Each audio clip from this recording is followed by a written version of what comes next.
back with some great ideas for great lunches. You know, I'll call them high-end because I've tasted your stuff, but quite easy to make. So we'll do that, but I've got to mention, or you should mention, you're actually kind of involved with, we were talking about the American, the George Clooney movie. Tell us the story. Was it Focus Films, their website? Yeah, Focus Features, the editor contacted me, and they were featuring recipes from the region of Abruzzo, since the movie takes place in Abruzzo. Right. So 3 of my recipes from Breaking Bread in L'Aquila are online, and it's so exciting. So this is the Focus Films website. That's very cool. So you're part of the, do you get to meet George, do you get to break bread with George as part of the deal? Or? We're working on it. Okay.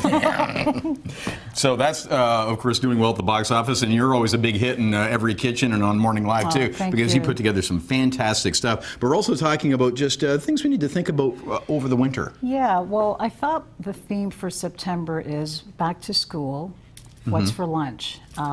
And getting back into the routine. Yeah. But I wanted to mention excess vegetables and fruits. Here's a great time to can, put in the freezer, any excess vegetables, because you'll have them. It's almost like the pantry. They're readily available. And one thing, folks, when you buy your favorite pickles or jarred things, save the jars. Save them. You save money and you have them. And I'm all about being green as well. Right. So right here I've got some tomatoes, some peppers, some giardiniera, which is a medley of vegetables. And also, don't forget to... Say that again, the medley of vegetables? Giardiniera. Giardiniera. Did I get it right? Well, we're working on it. I'll go rehearse over here. No, come here. I'll try. And also, you know, your basil, your fresh basil, your rosemary, your parsley, freeze it as well as dry it. Yeah.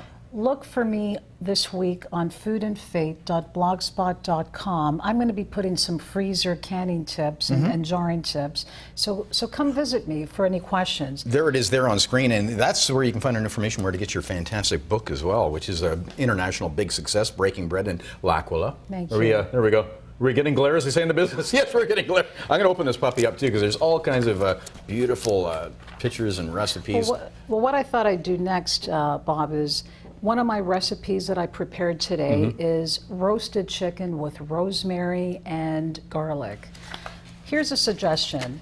When you're making the chicken, throw in another chicken, because why? We want to use the excess or leftover chicken for lunches the next day. It's very healthy, fresh, and delicious. And beyond the next day, you can stretch it out. That's right, absolutely. And what I have here is, last month I did a caprese pasta. Well, yeah, you said you're going to make me a sandwich. Yeah, I'm going to make you.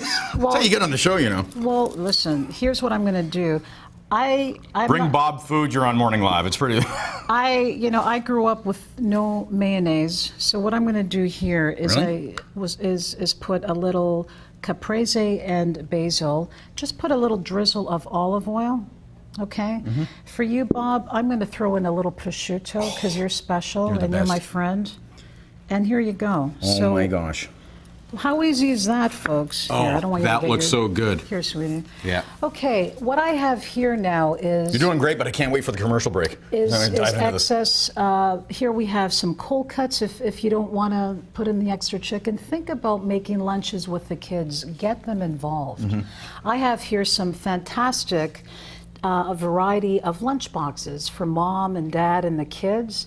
And don't forget to put fresh carrots, celery, little cherry tomatoes, and fruit in your lunch boxes, because at the end of the day, Bob, it's all about saving money.